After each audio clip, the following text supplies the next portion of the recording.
we have 4 simple rules. Number 1, we don't discuss politics, ever. Number 2, this is not a religious channel, and while you might hear people say, God bless you, or I'm going to pray for you, or I wouldn't have gotten through this without my faith, that's fine. What's not fine is to say, my God is better than your God, or here's why you're not getting into heaven. It's not going to fly. Number 3, we believe wholeheartedly if you can't control your tongue, then you can't control your life. So while on board, there's not going to be any cursing in the live chat, period. And number 4, there is no room for mean people on the lifeboat. Because we discuss very sensitive things from people's past in our group setting, we got to protect those people. The only way they feel confident and comfortable discussing those things is in an environment that is free of trolls and mean people. So if you're a mean person or you're a troll, we're going to block you for life. And if your account happens to be less than 24 hours old, we're probably a little suspicious right from the word go. Why? Well, because there are people in this world who enjoy being cruel solely for the sake of being cruel. It's not going to fly here. But if you're here because you're trying to get sober and live your best life, then you might find that the lifeboat is just that, a lifeboat. I'm Captain Tommy Scoville, and we will see you on deck.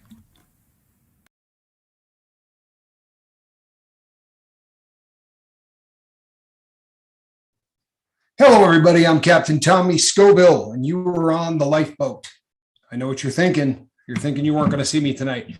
A couple of things. Number 1, I missed you. Number 2, it was basically what's happening, people, is I'm trying to get about 700 watches photographed, listed, and described, and really kind of thought it was going to take longer than it's been taken. So I've got some assistance from a partner of mine on the watch thing, and we were ahead of schedule. So I thought, you know what? Why not roll with it? And that's what I'm doing.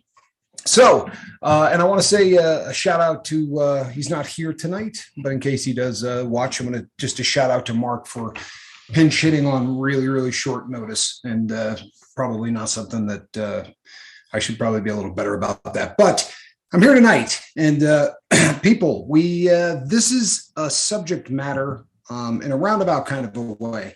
This is a subject matter that was requested by somebody on the lifeboat. You know, Mark and I reached out at the end of one of our live feeds. I don't know, there's two or three ago or something like that, and said, you know, if there's something that you'd like to hear us address, then you know, shoot us some you know, a request of some kind, and we'll try to work something like that in. And there was a comment put up by someone that said it was not exactly the same subject matter, but we're going to get to what he was talking about.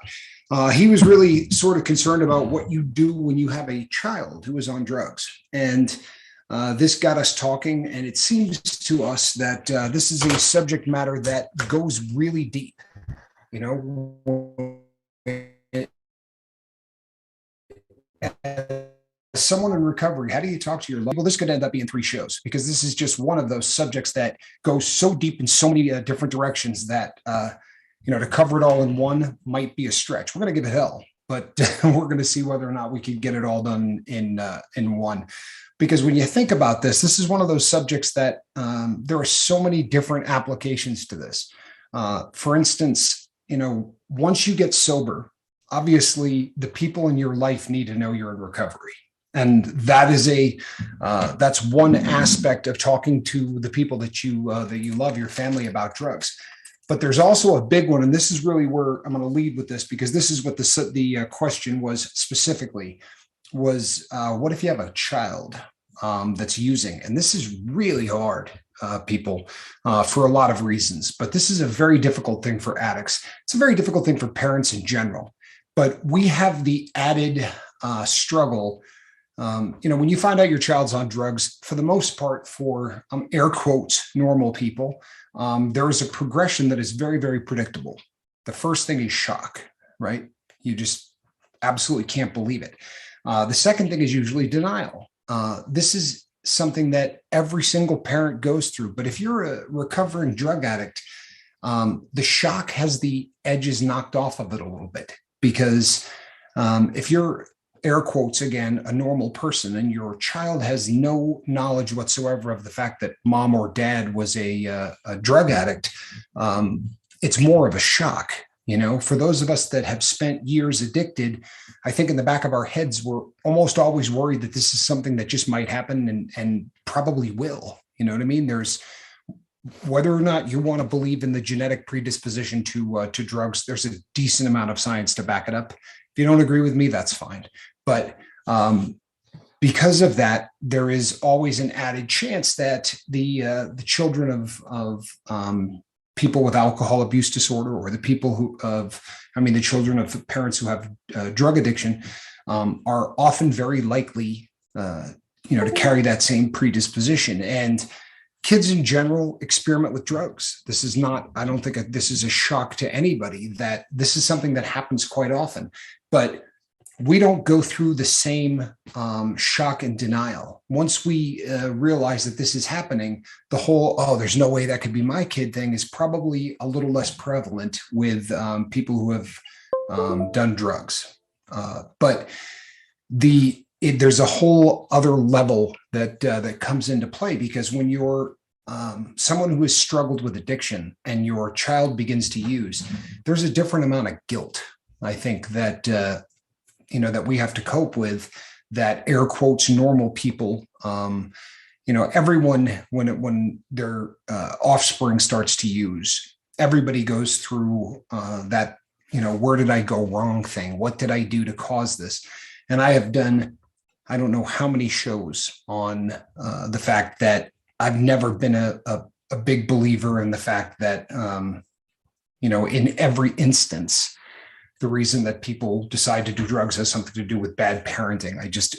Obviously, there are instances where that's probably a fact.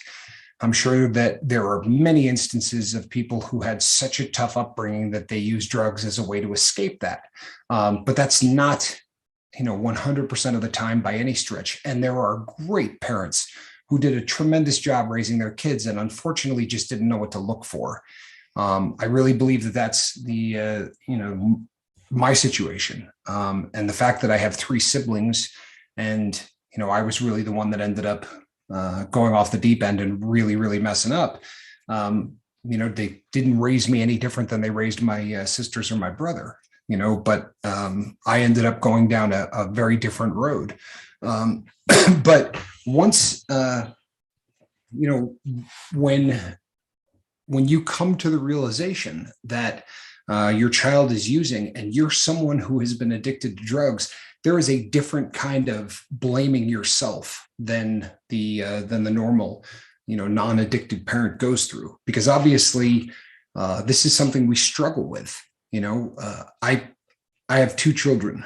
I've talked about them, at length before on the show, and it scares the hell out of me. I've been very, very open and with permission, by the way. But, my son has, been a user of cannabis and has experimented with some other substances. And one of the things that I take some solace in is how honest he has been with me concerning this, because I was one of those kids that, if they walked in with a bag in their hand and said, I just found this in your room, I would do that. It's not mine. You know what I mean? I don't know how the hell I got there. Like, I was just such a liar that if I was caught red-handed, I still didn't open up, and take, any kind of acceptance for anything. It was just not exactly sure why, but I was just one of those people that no matter what, I just was never going to cop to anything. So, it's been a blessing. And a curse. It's been a blessing to know that he's that honest, but it's been an absolute curse to know. There's a part of me that probably would be a lot happier if if the normal day-to-day stuff that goes on in his life was something that, because it weighs on me. It really does. And you end up thinking to yourself, is it the things that I did, the fact that he knows, dad was an addict, is it something that he's emulating, what I did? Did he look up and think that this was something that that was acceptable because of what his father was. And he has an even more unique situation because his mother was a heroin addict and an alcoholic as well. God bless her. She's been sober for pretty close to 20 years. So she's been got sober and stayed sober. Hasn't had any relapses or anything else, and just has a very, very. Hold on one second. But it's. I don't know, people. It's really a difficult subject, and I happen to know. There are things that I can't discuss with everybody. I'm not a counselor, but I do believe in confidentiality. And for people to be able to open up and talk to me, they got to feel like I'm not going to come out here and do a show on it. But there have been many, many people on the lifeboat who have reached out to me to talk about the fact that their kids are doing drugs. And we've done some shows on how to spot this kind of stuff really early on, but for a lot of us, there's another thing that I think we have to guard against, because this is something that I've just seen time and time and time again since getting the lifeboat up and running, is that one of the things that we fall victim to as recovering addicts is that we tend to look for a drug addict under every bush and in every nook and cranny on the planet. And this is something that I have seen so many times. Early on in the very beginning of the lifeboat, there were a couple of people that we had on here, and one came on one day and in the comment section just said some really bizarre things. It was odd. And you know what? Maybe he was just having an odd night. But with the inability to see this person, right? No one can see him. He's just leaving comments. It was a he. But with the inability to even see this person, 5 or 6 people right from Jump Street immediately said, he's wasted. And one of the things that I thought was interesting is that people who struggled with alcoholism said the guy was obviously drunk. And the people who were struggling, with methamphetamines as an addiction said the guy was twacked. He was obviously tweaking.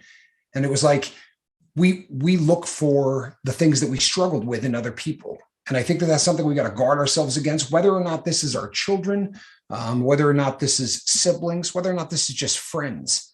I think that once people get sober, a lot of the times drugs become the answer to every single question. If you run into a friend who's just having a bad day, very oftentimes people instantly go to that, I think he's using. And I think it's something that we need to guard ourselves against, especially, with your kids, with anybody. But, with our kids, we tend to be hypersensitive because of the struggles that we've been through.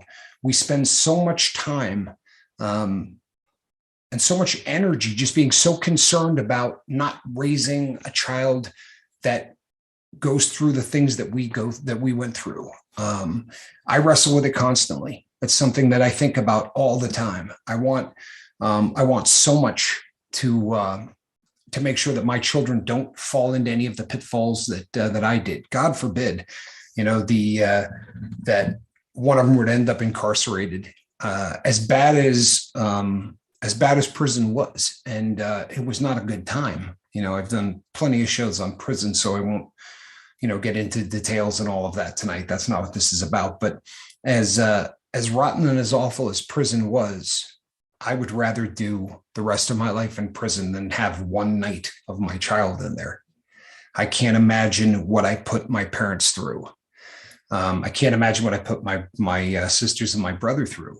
When you're opening, Christmas presents and your son is in prison, I can't imagine. I can't.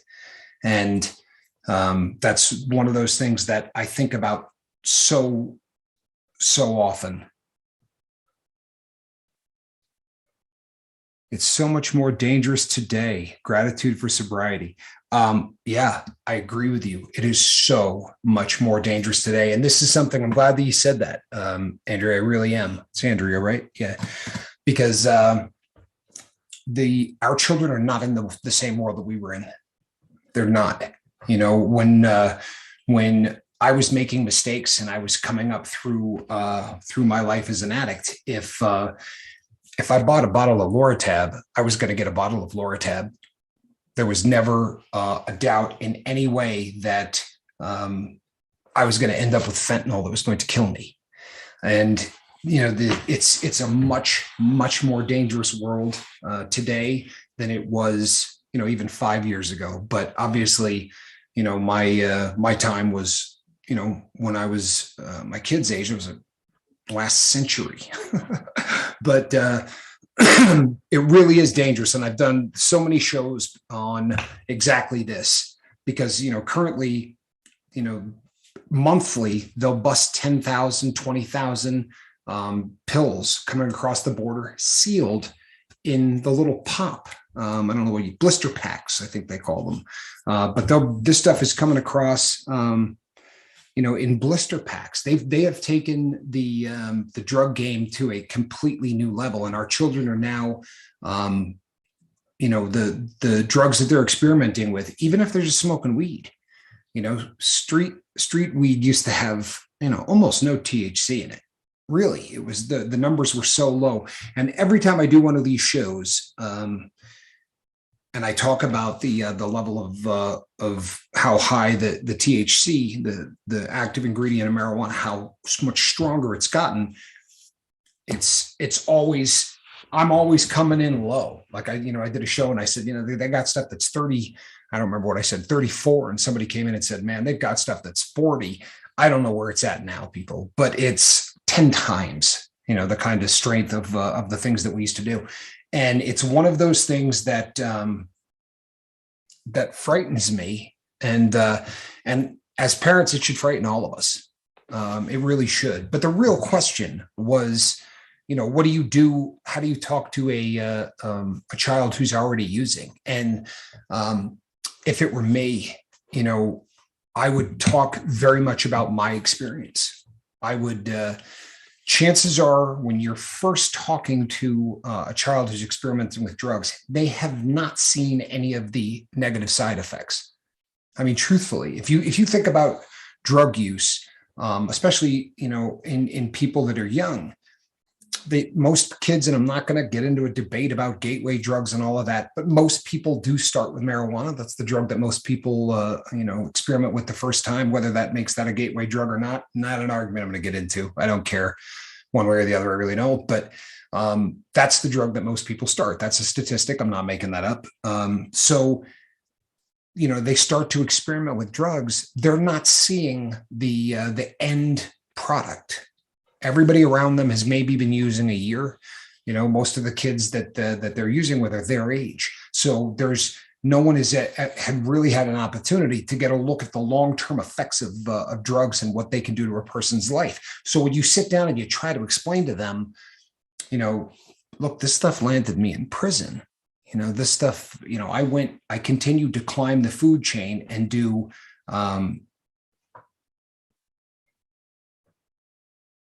it's up to 90% now, says Swiss Vape. Good Lord.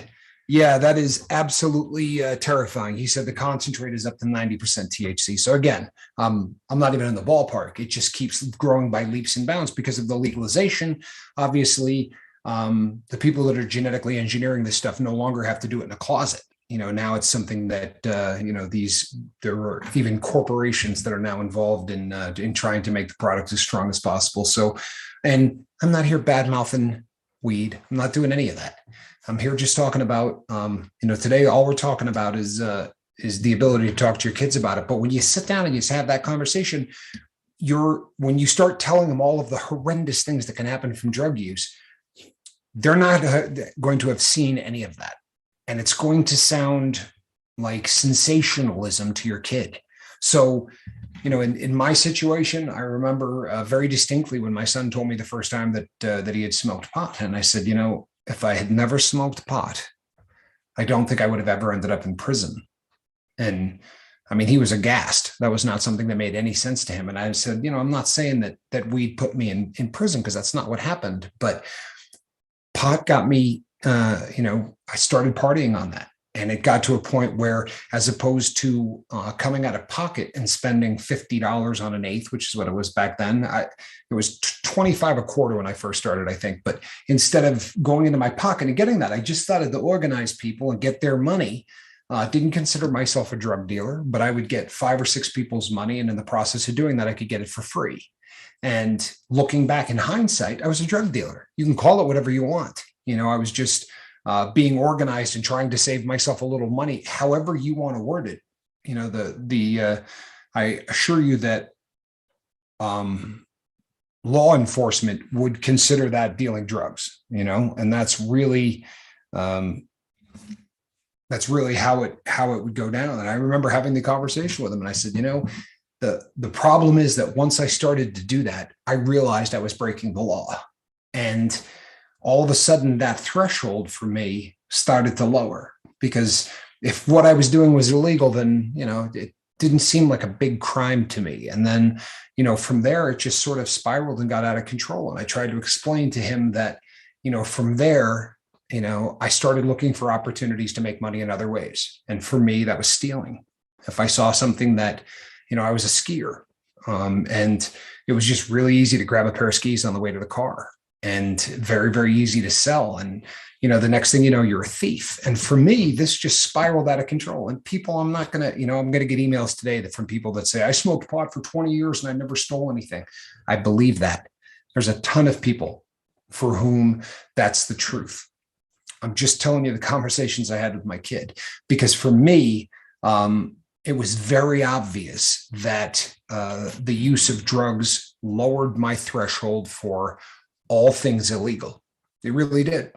I started to think of myself more as a criminal. I mean, if you're taking an illicit substance and you're doing it 3 times a day, you're basically committing 3 felonies every single day. And for me, that just opened an entire door. And then when the next drug that I started to experiment with was cocaine. And back in the 80s, that stuff was $100 a gram.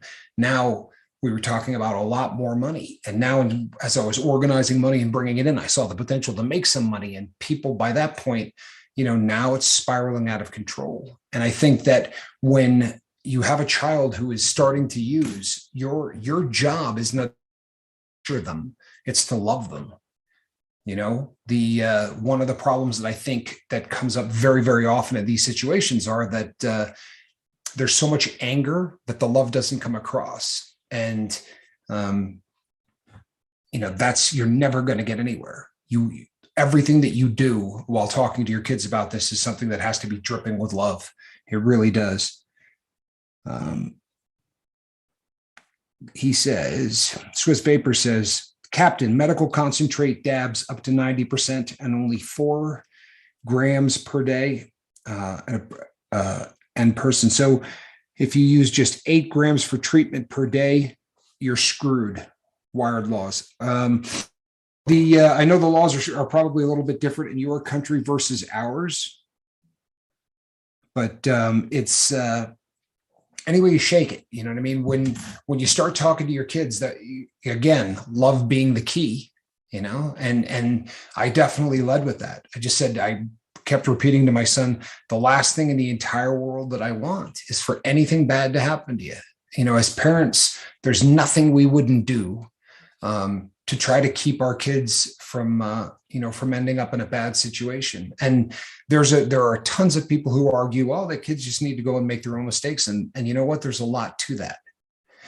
But if those mistakes come with felonies that then preclude you from doing all kinds of things in life, and until you've had one of those on your record, and I'm not, you heard my friend Jeffrey come on, and he's a successful guy. He's doing great in life, but that's in spite of. And he would be the first to tell you that there are challenges that he has to overcome because of his past, and that's me. There are jobs that, no matter what I want, there's no chance I could ever do. There are apartment complexes that I live in a home, but there are apartment complexes that won't take felons.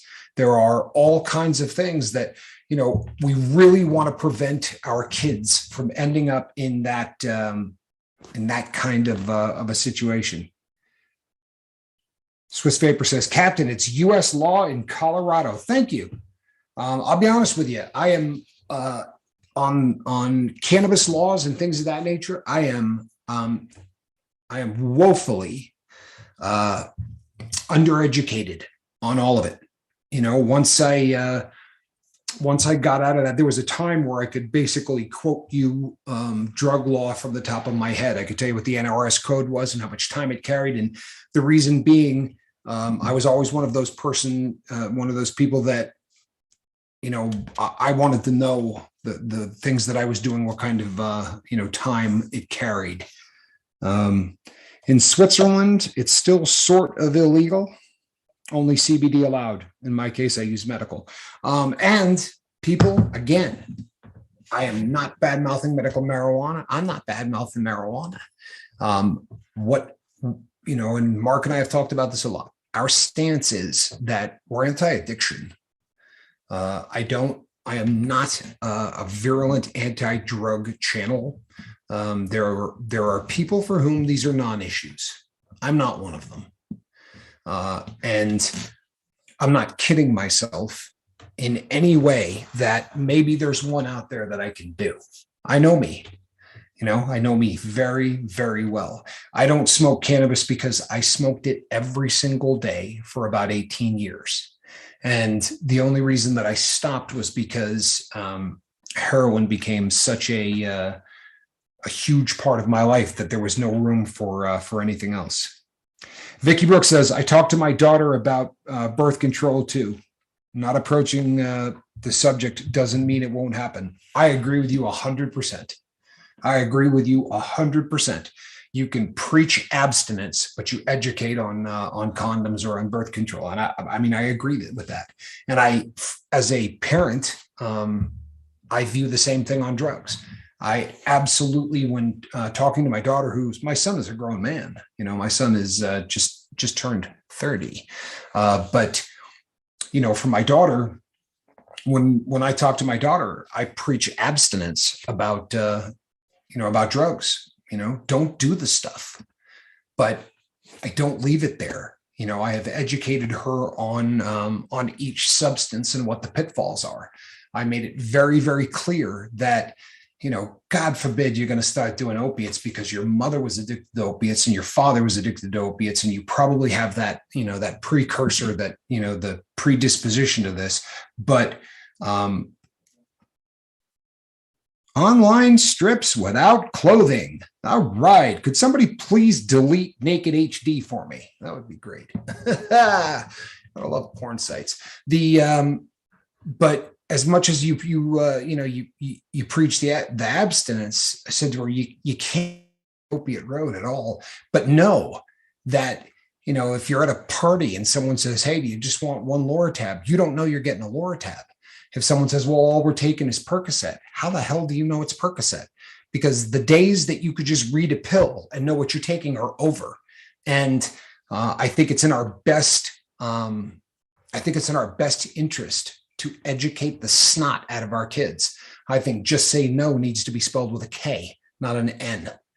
I am a big proponent of trusting that if you give your child all of the information and really teach them everything, then you sort of have to step back and let them make decisions. But don't let them make decisions without any knowledge. Not telling your kid about drugs and telling them details about drugs isn't going to make the world that they're in any safer, I assure you. What do they call people that don't talk about sex with their kids? Grandparents. Captain, oh Captain, I need a wrench. You know what, Vape? You probably do. We'll have to look into that. You probably need a wrench you could wield. But people that this is, like I said, we're going to try to shoehorn 25 pounds of stuff into a 5-pound bag. Thank you so much, Vicky. But I could talk for the rest of this hour about how to talk to your kids about drugs. It's, and the dialogue, the open dialogue. I think the biggest takeaway from this is, the most important thing is that whatever you do, you lead with love. And I realize that can be a struggle, not that loving your kid is a struggle, but when you find out that your child is using, the first reaction for most people is anger. And it is a counterproductive emotion in situations like that. The fact that you get angry that your child has experimented with a substance is not going to do a damn thing to keep it from happening again.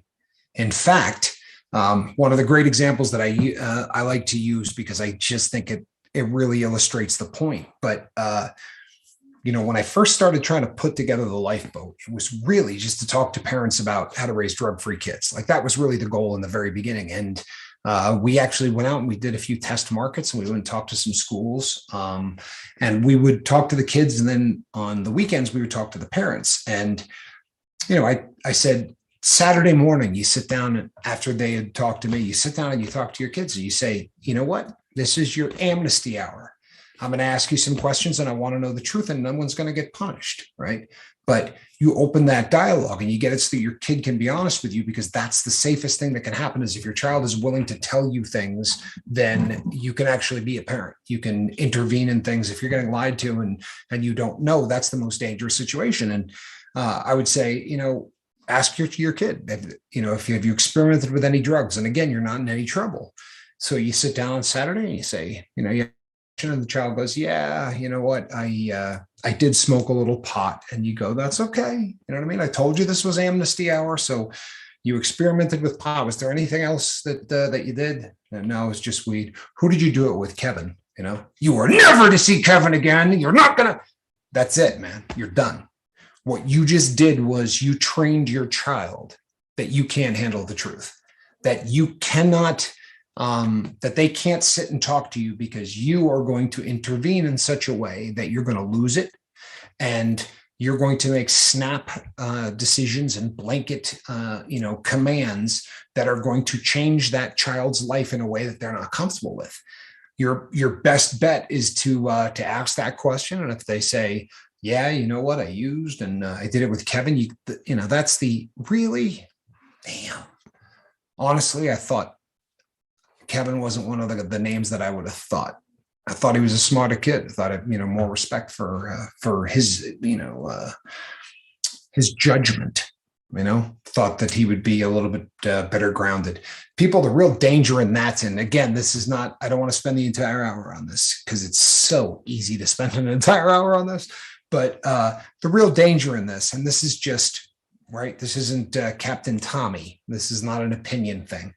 Do a little research. It's a very easy thing to Google. But prolonged cannabis exposure to kids under the age of 18 can lower IQ points as much as 8. These are studies that have been done. 8 IQ points, people. If that doesn't sound like a lot to you, then you don't understand the intelligence quotient. 8 points is dramatic. That's a huge, huge difference. That's the difference between 119 and 111. That's huge.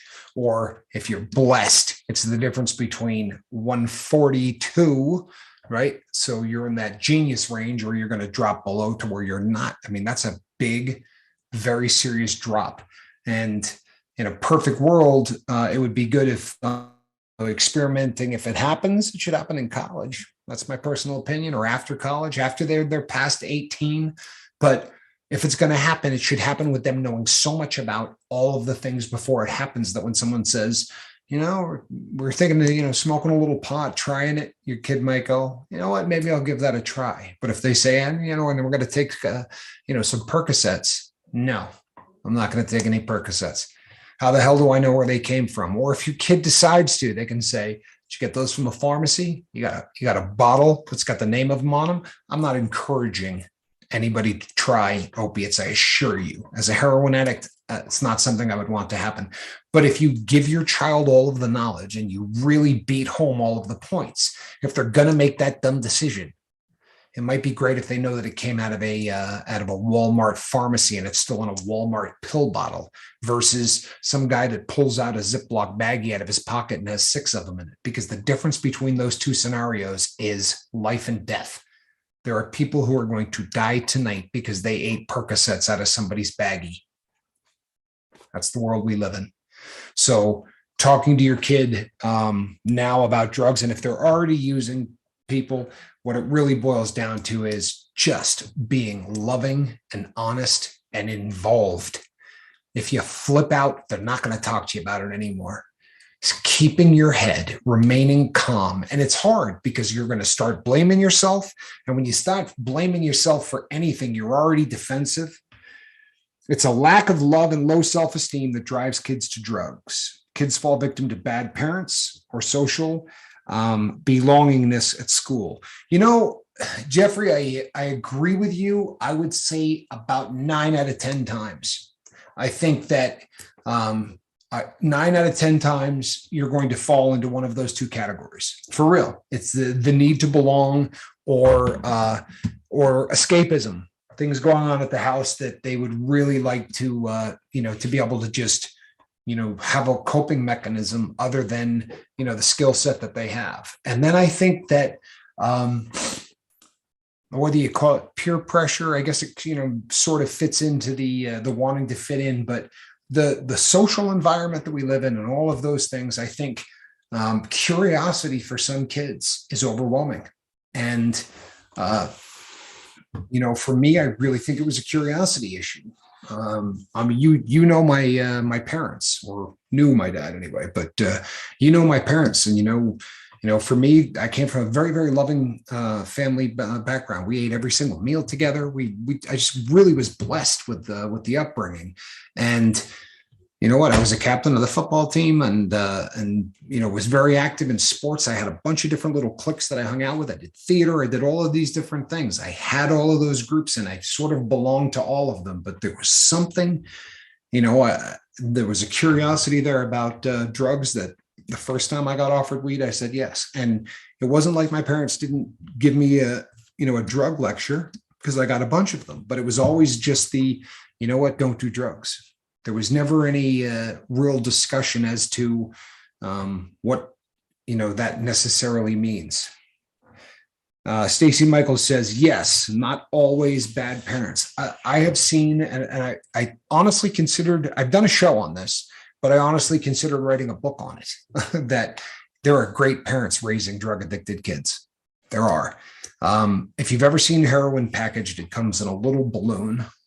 And inside the balloon is a square piece of like a Walmart bag, or this is a bag from a battery place for watches. But this little material that will cut into a little square, and it's to keep the heroin from sticking to the balloon. That way you could at least try to get it off the paper. But if you have a drug habit, there could be 18 to 20 of those a day. Right? 1 inch by 1 inch square pieces of plastic. And my father would find them. There's just, you get wasted and you don't think about it, and they end up in pockets, and they appear, And I remember my dad once when I was, young, and my dad walked in and said, I don't know what kind of candy this comes off of, but if I find one more of them in the house, I'm going to kill you. And it was lighthearted because he thought it was a candy wrapper. If someone had clued him in to what, to be looking for, might have been a different situation. But there are a lot of parents who are, air quote, so normal that they didn't live a life that exposes them to the things that you need to be aware of in order to spot what's going on. And again, you're walking a tightrope, because if you're one of those individuals like us who knows so much about all of the different drugs that are out there, you got to guard that you don't look for it where it isn't. You follow me? You know what I mean? Like if you feel like maybe you're seeing something that's a little out of whack, maybe you should hold your tongue until you're sure. You know what I mean? And that's whether or not it's your kids, or it's whether or not it's somebody else. If you think somebody might be doing dope, hold your tongue until you're sure. take a little time. I don't know. I think that's a good idea. That's just me. But so that, people, is the discussion on talking to your children, those who are using and those who aren't. But one that I really want to touch on before we go, and I'm going to have to revisit this subject, people. I've done it before, but it's one of those things that honestly, I could do 4 hours on this. If I could probably do 4 hours on this. Not that you guys would stick around for it, but I could talk for 4 hours is what I'm saying. The one of the other things that I think is vitally important, and Mark did a great video on this once, but talking to the people that love you once you become sober. Your family is going to be hungry for knowledge. I had a shy personality growing up, and booze helped me. No question. Absolutely no question, Jesse. That's a situation that you hear so often, that especially with alcohol or any of the drugs that, the first thing that alcohol does in the brain is to lower inhibitions. You know what I mean? People, the quiet guy becomes the life of the party. That is one of those things that, you hear time and time again. And that was my first wife. Make no mistake. My first wife drank because she was a very, very intelligent woman, super, super intelligent, worked as a genetic engineer, just remarkable. She's a scientist, but she would get crippling social anxiety. And it's not something that Brian Michaels, good to see you, buddy. It's not something that I clued into. And that's unfortunate, because I fed into her addiction. I really did, in multiple ways. Number one, because of the fact that she really struggled with this, anxiety about social situations.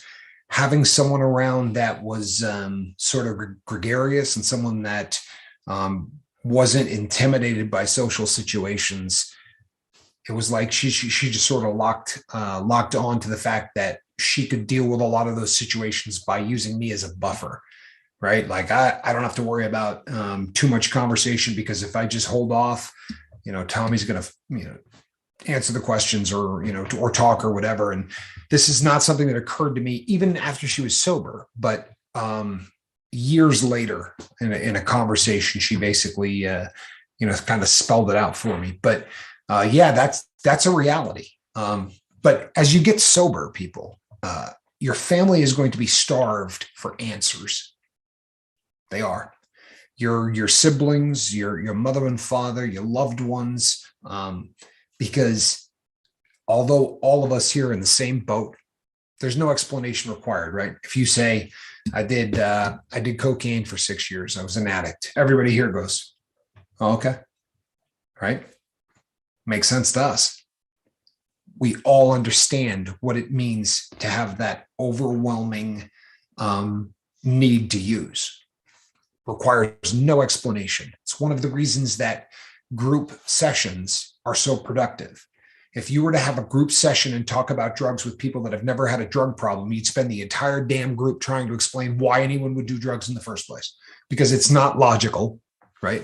Well, yeah, it makes your problems go away. Yeah, but you know that they're going to get worse, right? You know that it's not really helping, and you're spending money you don't have. Like, the logical person does not understand drugs. It doesn't make any sense to a logical person, and it shouldn't, because drugs, for the most part, are illogical. I don't mean experimentation, but addiction. You know what I mean? Watching your life go down the crap tubes to the point where you begin to steal, or you're going in and robbing a bank. No one in their right mind robs a bank. So obviously, drugs cause you to not be in your right mind. But your loved ones, who are air quote normal, they don't understand what everybody on the boat does.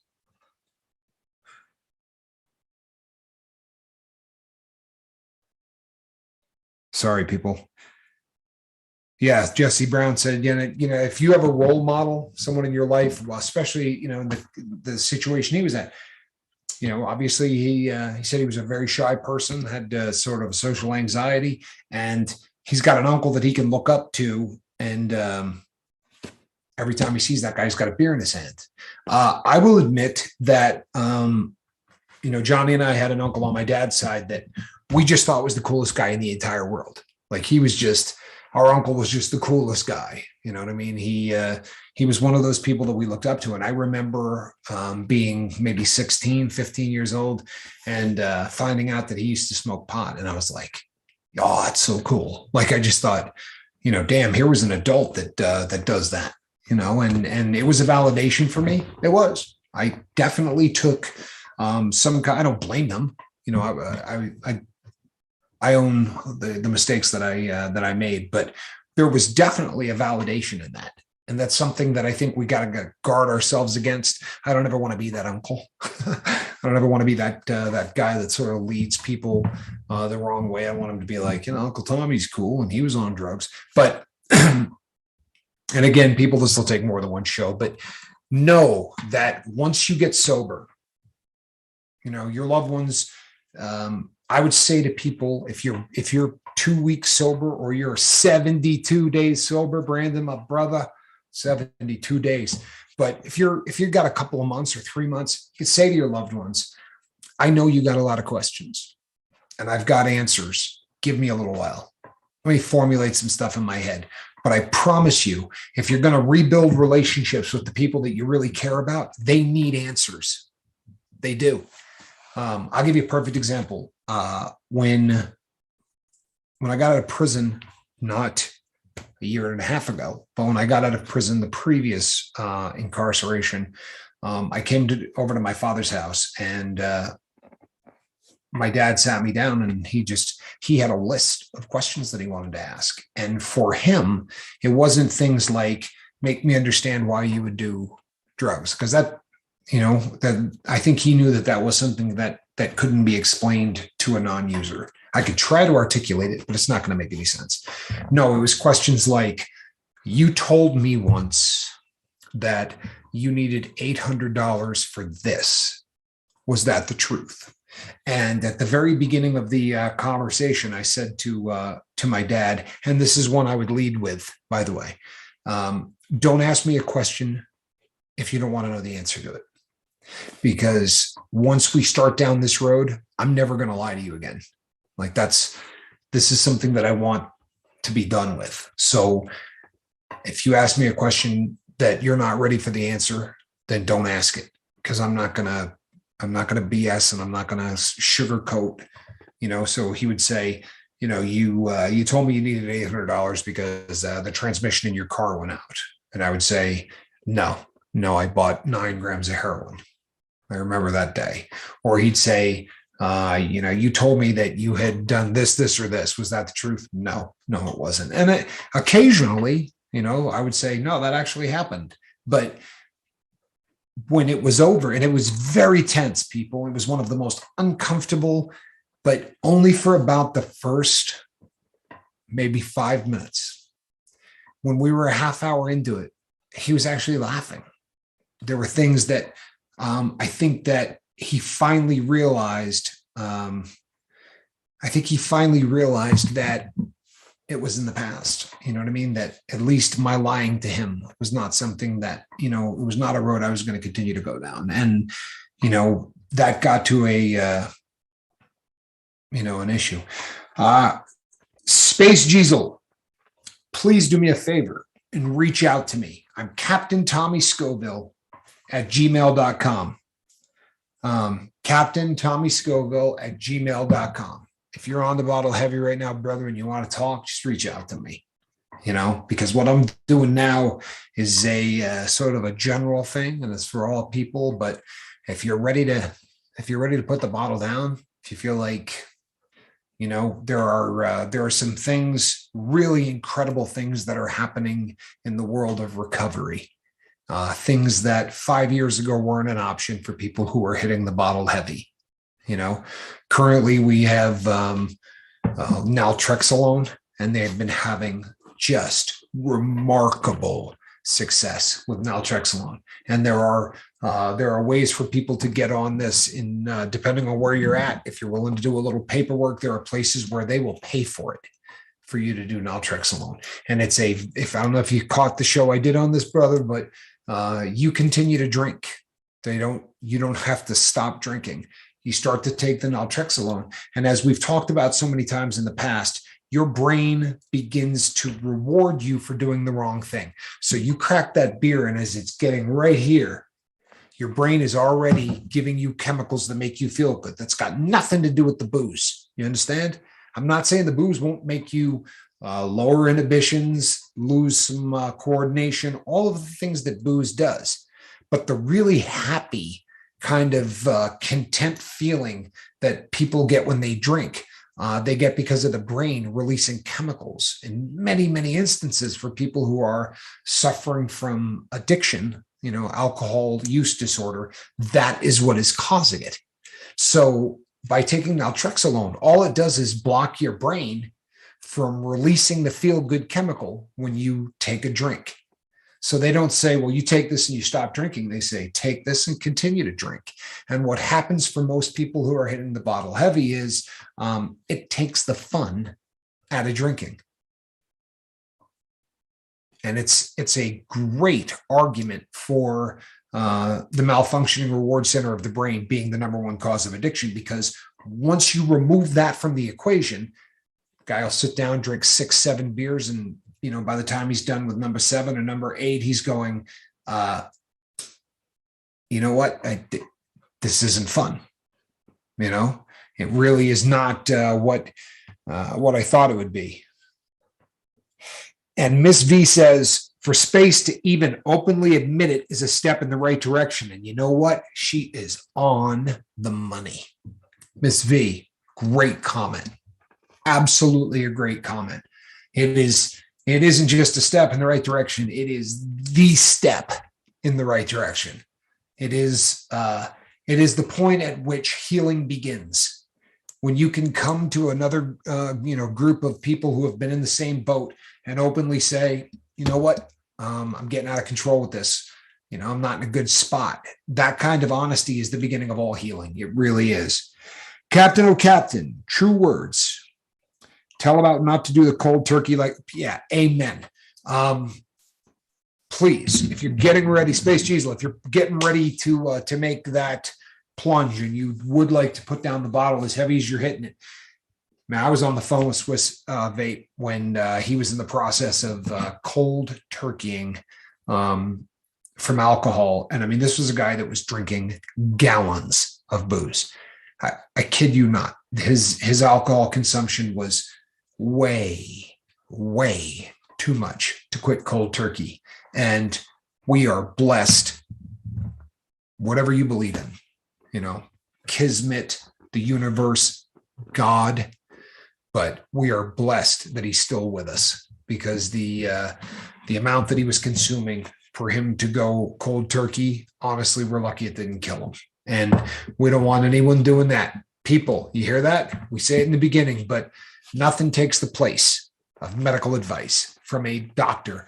If you're planning on getting off of booze, benzos, opiates, anything, best case scenario is that you talk to a doctor first. In lieu of doing that, please make sure you don't go cold turkey off of things like benzodiazepines, alcohol. It's very dangerous. That's super dangerous, says Stacy Michaels. And Stacy Michaels was a medical professional, has a better handle on a lot of this than I do. But it is super, super dangerous to quit cold turkey. It kills a lot of people. Jeffrey says, I'm addicted to booster shots. Well, that's good, because there's 6 more coming. I'm sure that before it's all said and done. That's funny. That really is funny. I love Swiss Vapor too. People, that brings us to the top of the hour. I didn't get to scratch this. This is something that we need a lot more time to be able to go through. And I promise you, I'm going to do more shows on this. I'm going to have to check with Mark Hey, more online strippers. They're busy tonight, people. I'm going to have to check with Mark. I may be able to do one tomorrow night. I'm not sure what we've got scheduled. Hopefully, I can do one and just continue this subject going because I think it's an important one. A space. Proud of you for telling us that. Miss V was right. That's a step in the absolute right direction. Really appreciate you. I got an empty basket here, people. The cat's. I don't know what's up with Squirrel today. She's in a mood, but I really appreciate everybody tuning in. I'll be back tomorrow night, same bat time, same bat channel, right? Yeah, right. So people, look to you kids, right? Look to those you love, and make sure you're right. Make sure that someone is doing something before you pull the trigger and accuse them, huh? Because that's never a good thing. I am Captain Tommy Scoville, and you're on the lifeboat. Between now and tomorrow, reach out and try to save somebody. All right. God bless you all. We'll see you then.